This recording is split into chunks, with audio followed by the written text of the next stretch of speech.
السلام علیکم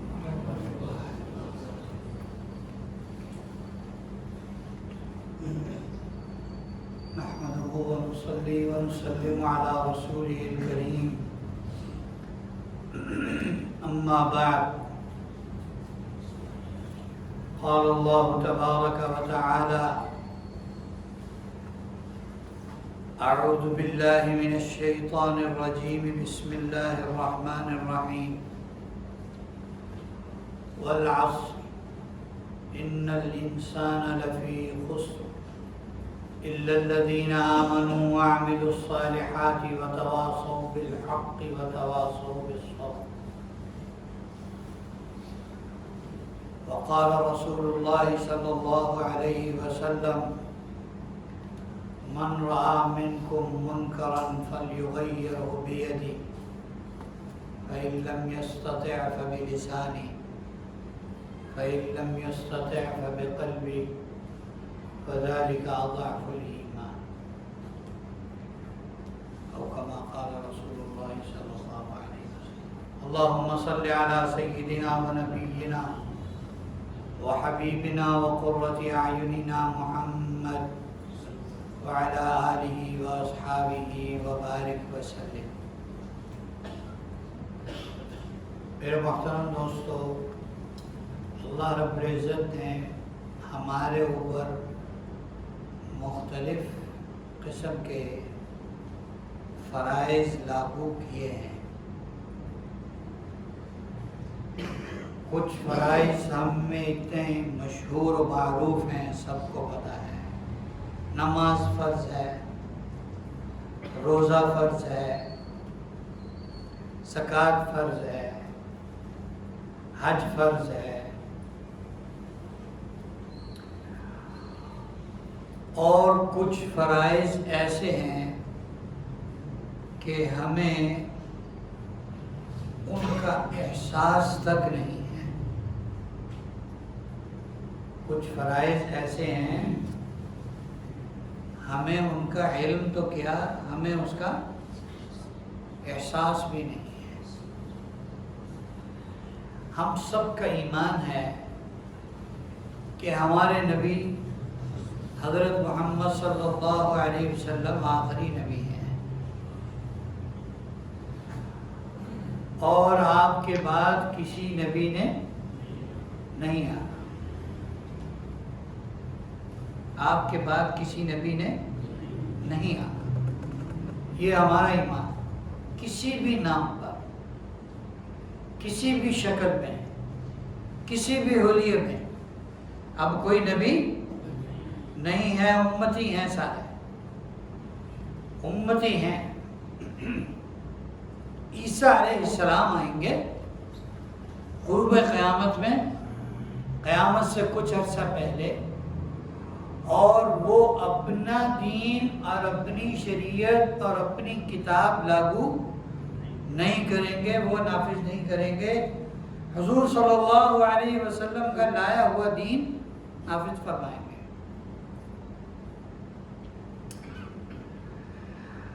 اب نبی آخری اور امت قیامت تک، آخری امت قیامت تک، اور اسے بہترین امت کہا گیا قرآن میں. کنتم خیر امت، تم سب سے بہترین امت ہو. وہ اسی لیے کہ تمہارے نبی آخری ہیں، تمہارے نبی آخری ہیں. اب تمہارے نبی کے دنیا سے پردہ کر جانے کے بعد تمہارے نبی کی جو ذمہ داری ہے، جو کام ہے کہ اللہ کا دین، اللہ کا پیغام دوسروں تک پہنچانا، اب تمہاری ذمہ داری ہے. اس لیے خیر امت کہا گیا، سب سے بہترین امت اس لیے کہا گیا، اور کوئی وجہ نہیں ہے. ہم بہت خوبصورت ہیں، ہم بہت مالدار ہیں، ہم بہت پڑھے لکھے ہیں، ہم فلانے ہیں، ہم فلانے ہیں، یہ وجہ نہیں ہے. سیدنا عمر رضی اللہ تعالیٰ عنہ فرمایا کرتے تھے کہ جو یہ چاہتا ہے کہ وہ خیر امہ میں داخل ہو. جو یہ چاہتا ہے کہ بہترین امت میں داخل ہو تو اسے چاہیے کہ جس مقصد کے تحت اللہ نے بہترین امت کہا وہ مقصد پورا کرے. اور وہ مقصد کیا ہے؟ وہ مقصد ہے دعوت، وہ مقصد ہے تبلیغ، وہ مقصد ہے امر بالمعروف، اور وہ مقصد ہے نہی عن المنکر. نیکی کا حکم کرنا، نیکی کی طرف لوگوں کو راغب کرنا، اور برائی سے لوگوں کو منع کرنا. برائی سے لوگوں کو منع کرنا. آپ صلی اللہ علیہ وسلم نے فرمایا تم میں سے جو کوئی بھی کوئی غلط کام ہوتا ہوا دیکھے اس کو چاہیے کہ اسے ہاتھ سے روکے اگر اس کی قوت ہے. اب اس حکم کو ہم نے نبی کریم صلی اللہ علیہ وسلم اور صحابہ اکرام کی زندگی کو دیکھ کر سمجھنا ہے. سب سے پہلے تو انہیں حکم تھا نا، سب سے پہلے حکم کس کو تھا؟ صحابہ اکرام کو تھا نا. انہوں نے یہ حکم کیسے کیا؟ اس حکم کو انہوں نے کیسے پورا کیا؟ یہ حکم درجہ بدرجہ. اصل یہ حکم ہے حکمرانوں کو ہاتھ سے روکنے کا. پھر اس کے بعد نیچے آ جائیں. ایک آدمی، ہم میں سے ہر آدمی اپنے گھر کا کیا ہے؟ سربراہ ہے. اپنے بچوں پر کبھی کبھار وہ زور زبردستی کر سکتا ہے، انہیں ڈانٹ ڈپٹ کر سکتا ہے، اور انہیں زبردستی نماز کے لیے لا سکتا. چلو بچے ایسے خام خواہ میں سستی کر رہے ہیں تو ان کو، اور اگر وہ نہیں کر رہے تو ان کی مناسب پٹائی بھی لگانے کی کیا ہے؟ اجازت ہے. اب یہ حکم میرے لیے نہیں ہے، عمومی طور پر میرے لیے نہیں ہے کہ میں باہر چلا جاؤں نماز کے وقت میں ڈنڈا پکڑ لوں اور جو نظر آئے اس کی چترال کر دوں کہ تو نماز پڑھنے نہیں گیا، تو نماز پڑھنے نہیں گیا. ایسے نہیں ہے. ڈنڈا استعمال کرنے کی، قانون ہاتھ میں لینے کی ہر کسی کو اجازت نہیں ہے. یہ حکم درجہ بدرجہ ہے. فَإِن لَّمْ يَسْتَطِعْ فَبِلِسَانِهِ، یہ عمومی ہے. جو یہ کام نہیں کر سکتا اسے چاہیے زبان استعمال کرے، اسپیکنگ پاور استعمال کرے، قوت بیان استعمال کرے. پہلے کچھ چیزیں سیکھے، اس کے بعد ان کو آگے پہنچائے. اس کے بعد دیکھتا ہے ایک ماحول ہے، میں اس ماحول میں رہ رہا ہوں، یہاں پر اس چیز کی کمی ہے، اس کے بارے میں علماء سے کچھ باتیں سیکھے کہ جی ہماری فیکٹری میں یا ہمارے ادارے میں، ہمارے دفتر میں، ہمارے ہیڈ آفس میں یہ ایک غلط کام ہو رہا ہے، مجھے بتائیں کہ اس کا الٹرنیٹ صحیح کیا ہے اور اس کو میں کیسے روکوں، اس کو میں محبت پیار سے کیسے روکوں.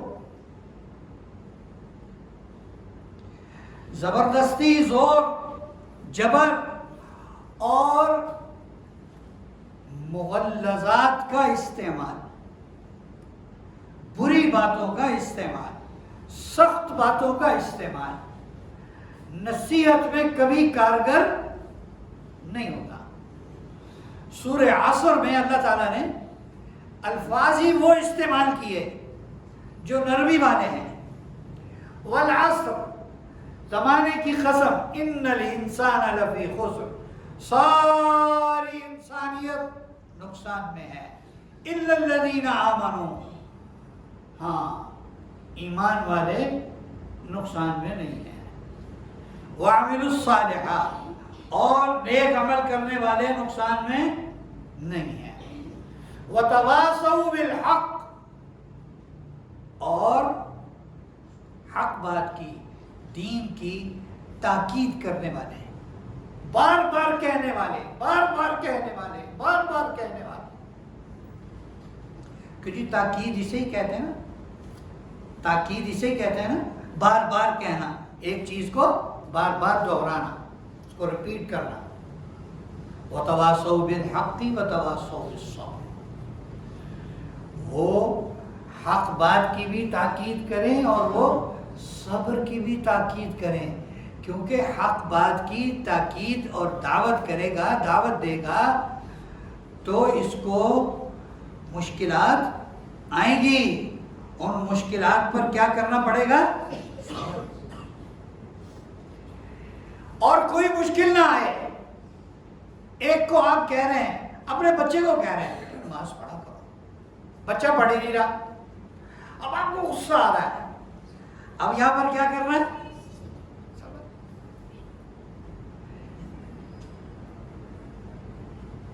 اور ایک اور بات عرض کروں، حضور صلی اللہ علیہ وسلم کی امت سے پہلی امتیں، ان پر امر بالمعروف اور نہی عن المنکر ذمہ داری کے درجے میں نہیں تھا، فرض کے درجے میں نہیں تھا، صرف اور صرف معاشرتی ذمہ داری کے طور پر، معاشرتی ذمہ داری، دینی ذمہ داری نہیں، معاشرتی ذمہ داری. معاشرتی ذمہ داری کیا ہے؟ اخلاقی ذمہ داری. یہ کیا ہے؟ جیسے ہماری گلی میں خدا نخواستہ کسی کی گلی میں سے، ہم میں سے کسی کی گلی میں، کسی گھر میں آگ لگ جائے، خدا نہ کرے، خدا نہ کرے، تو دوسرے کیا کہتے ہیں؟ کہہ رہو ساڑھے گھر لگی، ایسا کہتے ہیں. کیوں جی؟ یہاں پر معاشرتی اور اخلاقی ذمہ داری، ہر آدمی کہے گا وہ 112 کو فون کرو، اور ہر آدمی پانی کا پائپ اپنے گھر سے لگائے گا، کوئی کہیں ریت پڑی ہوگی وہ لے کے آئے گا، کسی کے پاس کوئی بھی چیز ہے آگ بجھانے والی وہ اس کو لے کے آئے گا، اور سارے اکٹھے ہو کے آگ بجھائیں گے. یہ تو ہے معاشرتی ذمہ داری، اخلاقی ذمہ داری.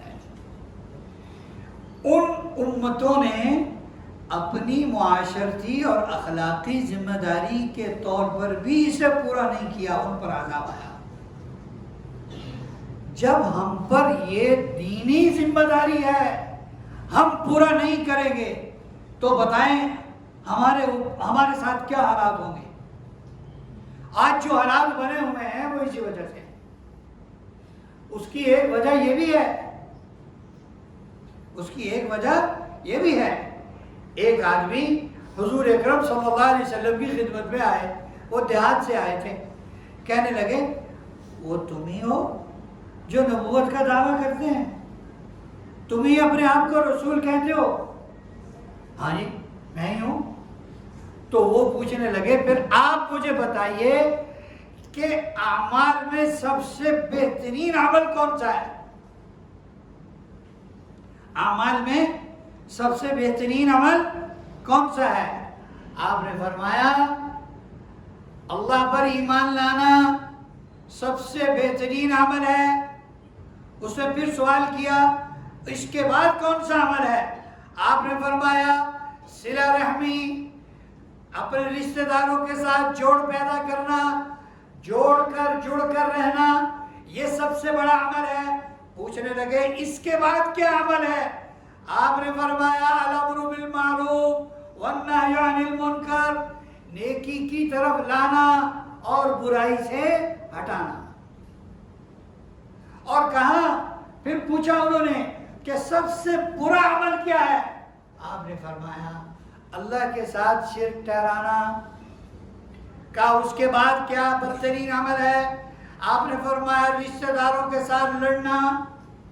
پھر فرمایا پھر کہا اس کے بعد کیا عمل سب سے بدترین ہے؟ آپ نے فرمایا امر بالمعروف اور نہی عن المنکر کو چھوڑ دینا.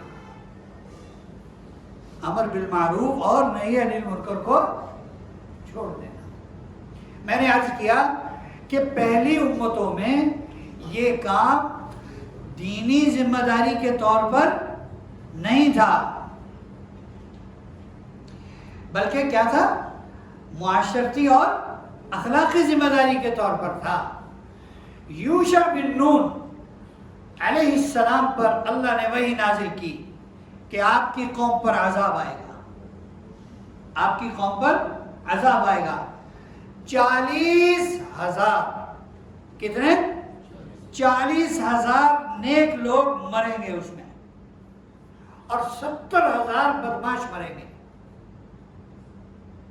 انہوں نے کہا اللہ میاں یہ بدماشوں کی تو سمجھ میں آتی ہے، نیک لوگوں پر عذاب کیوں آئے گا؟ تو اللہ تعالیٰ نے فرمایا کہ یہ وہ نیک لوگ ہیں جو میرے نافرمانوں کے ساتھ اٹھتے بیٹھتے ہیں، اور انہوں نے کبھی بھی میری نافرمانی سے ان کو برا نہیں کہا، ان کو روکا نہیں، اور ان کے ماتھے پر بل بھی نہیں آیا۔ ان 40,000 لوگوں پر عذاب آئے، یہ مرے گا، حالانکہ ان پر کوئی دینی ذمہ داری کے طور پر یہ نہیں۔ اللہ تعالیٰ قرآن پاک میں فرماتے ہیں لعن الذین کفروا من بنی اسرائیل علی لسان داود وعیسی بن مریم ذلک بما عصوا وکانوا یعتدون کانوا لا یتناہون عن منکر فعلوہ لبئس ما کانوا یفعلون۔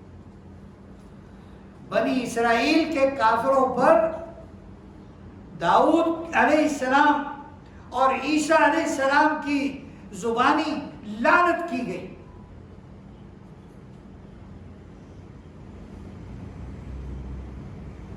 اور کیوں دعوت کی گئی، کیوں لعنت کی گئی؟ انہوں نے حد سے تجاوز کیا۔ وہ حد سے تجاوز کیا تھا؟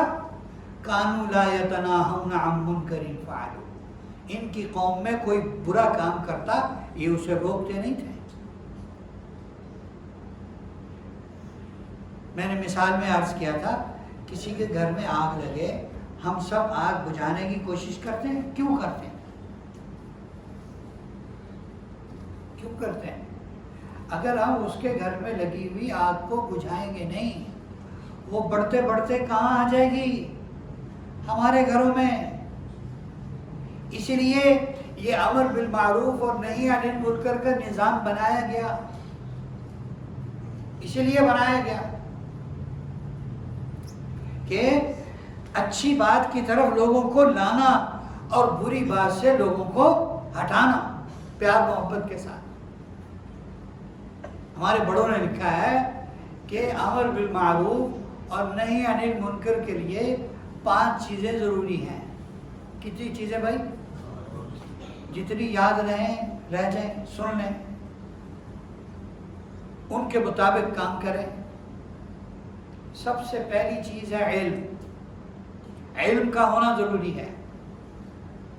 جیسے میں نے پہلے عرض کیا کہ آپ جہاں کام کرتے ہیں وہاں پر کوئی اللہ کی نافرمانی ہوتی ہوئی دیکھ رہے ہیں، ایک غلط کام دیکھ رہے ہیں،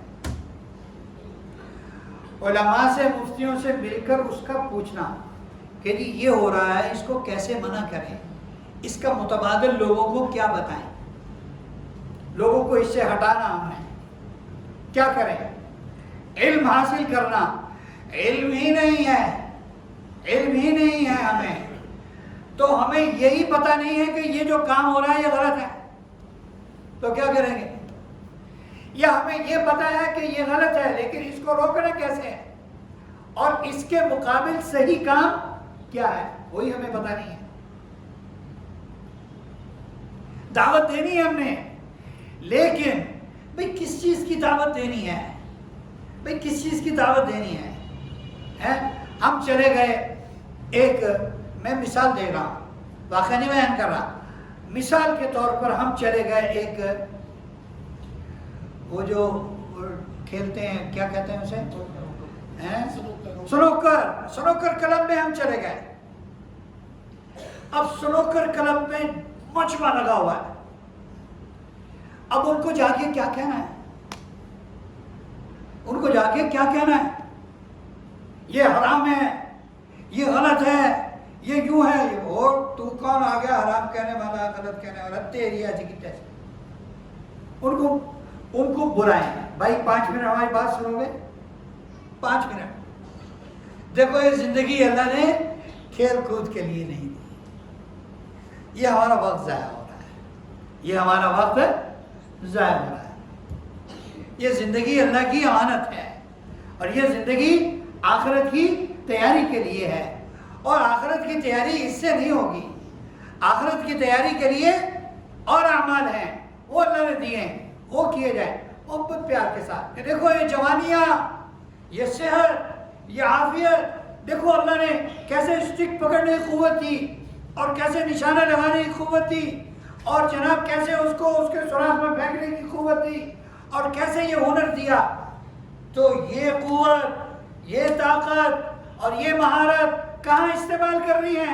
اللہ کے دین پر اور اپنی آخرت کی تیاری پر، پیار محبت کے ساتھ. پہلے تو چاہیے ہمیں کیا چیز چاہیے؟ علم ہونا چاہیے. دوسری بات، جس کا دھیان ہو کہ میں یہ دعوت دے رہا ہوں، میں یہ امر بالمعروف اور نہی عن المنکر اس لیے کر رہا ہوں اللہ مجھ سے راضی ہو جائیں، اور اللہ کا دین، اللہ کا کلمہ کیا ہو جائے؟ بلند ہو جائے، اللہ کا دین غالب آ جائے. ہر آدمی، ہر مرد، فرد، عورت، سب کے سب اللہ کے تمام احکامات کو پورا کرنے والے ہو جائیں. دوسری بات.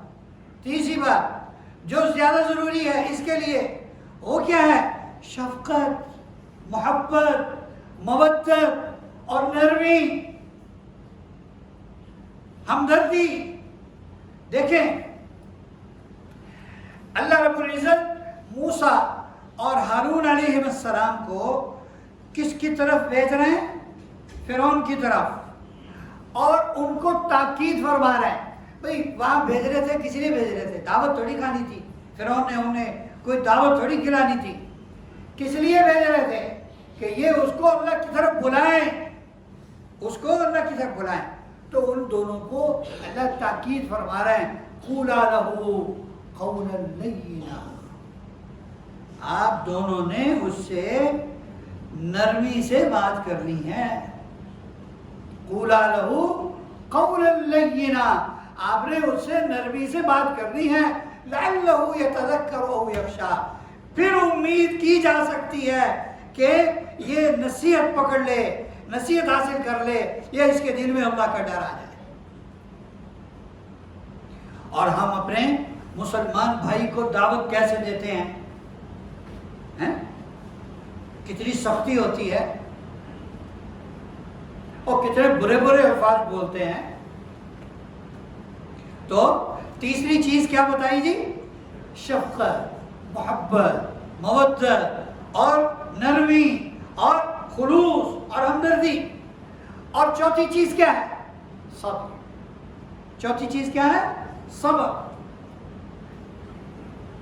اب بعض دفعہ آپ ایک آدمی کو بہت دفعہ ایک بات کہیں گے، وہ نہیں مانے گا، تو صبر کا دامن ہاتھ سے نہیں چھوڑنا، نہ اس پر غصے ہونا ہے اور نہ اس سے ہٹنا ہے، نہ اس سے ہٹنا ہے. لقمان علیہ السلام اپنے بیٹے کو نصیحت فرما رہے ہیں، یا بنی اقم الصلاۃ وأمر بالمعروف وانہا عن المنکر واصبر علی ما اصابک. اے میرے بیٹے، نماز قائم کرتے رہنا، اور لوگوں کو اچھی بات کا حکم کرتے رہنا، اور لوگوں کو بری بات سے منع کرتے رہنا، اور اس پر تمہیں جو کوئی مصیبت اور ناگواری پیش آئے اس پر کیا کرنا؟ صبر کرنا. صبر کرنا. نہیں مان رہا. حکم بن کسان رضی اللہ تعالیٰ عنہ حالت کفر میں پکڑے گئے، اور مسجد نبوی میں لا کے انہیں ستون سے باندھ دیا گیا. حضور صلی اللہ علیہ وسلم بڑے آدمی تھے، اپنی قوم کے سردار تھے. حضور صلی اللہ علیہ وسلم نے دعوت دی، مسلمان ہو جاؤ، اسلام کے فائدے بتائے، دنیا کی بے ثباتی بتائی، آخرت کی بقا بتائی کہ آخرت بہتر ہے، جنت ہے، یہ ہے وہ ہے فلاں ہے. انہوں نے کہا میں نہیں لاتا ایمان. حضرت عمر رضی اللہ تعالیٰ عنہ پاس تھے. وہ کہنے لگے دعنی یا رسول اللہ اضرب عنقہ، اللہ کے رسول آپ مجھے اجازت دیں میں اس بدماش کی گردن مار دوں، اس کی گردن اڑا دوں. حضرت عمر فرماتے ہیں کہ آپ صلی اللہ علیہ وسلم نے ایسے کیا جیسے میری بات سنی نہیں. پھر دعوت دی، پھر دعوت دی، پھر دعوت دی، پھر سمجھایا، پھر سمجھایا، صبر کے ساتھ، استقامت کے ساتھ. تو انہوں نے دوسری مرتبہ پھر انکار کر دیا، میں نہیں لاتا ایمان. حضرت عمر رضی اللہ تعالیٰ نے پھر کہا یا رسول اللہ مجھے آپ اجازت دیں میں اس کی گردن اڑا دوں. آپ نے گویا کہ ایسے جیسے حضرت عمر کی بات سنی ہی نہیں. تیسری مرتبہ پھر دعوت دی، پھر سمجھایا، پھر سمجھایا، پھر سمجھایا. انہوں نے کلمہ پڑھ لیا، انہوں نے کلمہ پڑھ لیا اور کہا اشہد ان لا الہ الا اللہ واشہد ان محمد عبدہ ورسولہ. کلمہ پڑھ لیا. اب حضرت عمر رضی اللہ تعالیٰ عنہ ڈرے کہ یہ میں نے کیا کیا، میں نے جلد بازی کی. تو چوتھی چیز اس کے لیے کیا چاہیے بھائی؟ صبر، صبر، صبر، صبر کے ساتھ، ہاں استقامت کے ساتھ یہ کام کرنا. اس کے بغیر کام نہیں چلے گا. غصے سے کام نہیں چلے گا، بے صبری سے کام نہیں چلے گا. اور اس کام میں اپنا حصہ رکھنا کچھ نہ کچھ. اس کا یہ مطلب ہرگز نہیں ہے کہ ہم سارے کام دنیا کے چھوڑ کر اس طرف آ جائیں. یہ بھی اللہ کے نبی نے نہیں سکھایا، یہ بھی اللہ کے نبی نے ہمیں نہیں سکھایا. حضور صلی اللہ علیہ وسلم نے تجارت بھی فرمائی. دیکھیں حضور کی دو زندگیاں ہیں، ایک ہے نبوت کے بعد کی اور ایک ہے نبوت سے پہلے کی.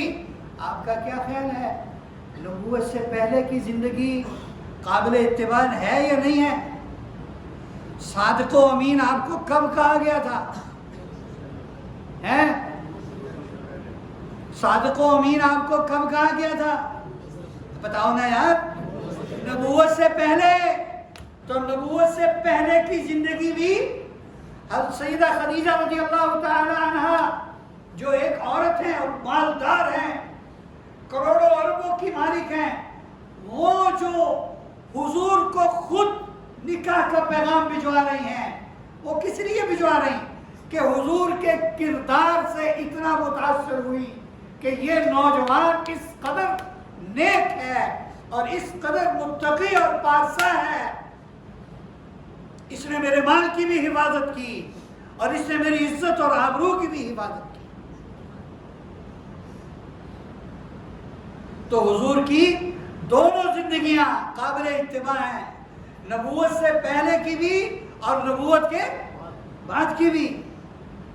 ہاں، اور نبوت سے پہلے کی زندگی میں بھی کئی سبق ہمیں ملتے ہیں. حضور صلی اللہ علیہ وسلم کا کوئی جھگڑا کہیں کسی سے نہیں ملتا نبوت سے پہلے. ہاں، آپ نے لوگوں کے جھگڑے ختم کرائے. عربوں میں بڑی لڑائی جو بیت اللہ کی تعمیر پر ہونے والی تھی، جب بیت اللہ کی تعمیر مکمل ہوئی تو حجر اسود رکھنے کی باری آئی تو اب ہر قبیلہ یہ کہتا کہ میں حقدار ہوں کہ حجر اسود میں اٹھا کے اس کی جگہ پر رکھوں. قریب تھا کہ تلواریں نکل آتی، اسلحہ نکل آتا، لڑائی ہو جاتی. کسی بڑے بوڑھے نے کہا بھائی ٹھہر جاؤ، آج کا دن ٹھہر جاؤ، لڑائی نہ کرو.